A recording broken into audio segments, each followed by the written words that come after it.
olíṣokùn àpoló àdí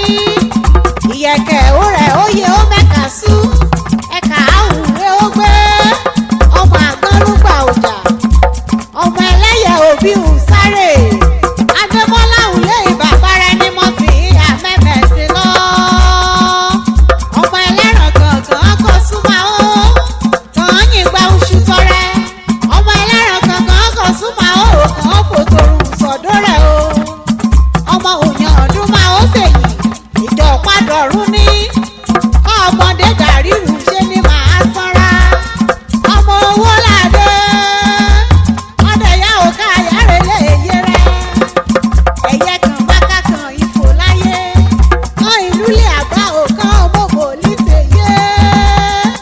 kí mo bá yà sílé yé rẹ òwò lọmọ ẹlẹgẹ orí ságbá mèsì ìkọlé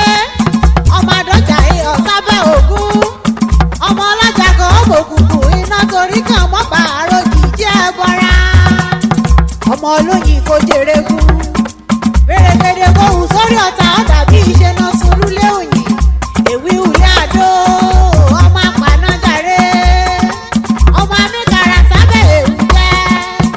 ọmọ bá ọmọ ẹkùn láòfin ọmọ olígbọ̀n odò kẹrù iyún lúlẹ̀ èyẹ èyẹ rẹ̀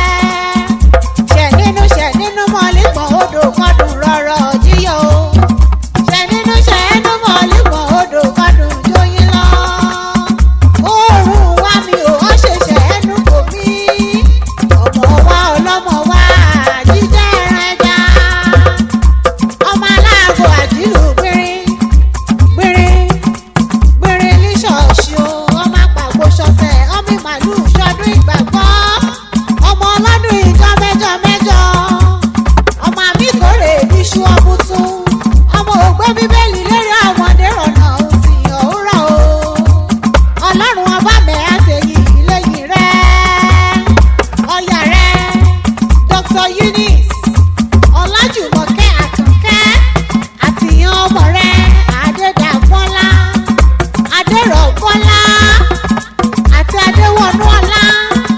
àìkò tí í ṣe òní kó o ṣe á lọ àìwẹ́ kan àrèlẹ̀ lórúkọ ọlọ́run ọba ọtí ní rí ẹ̀dẹ̀ ní ẹ̀kan abọ́njú péré ò láyé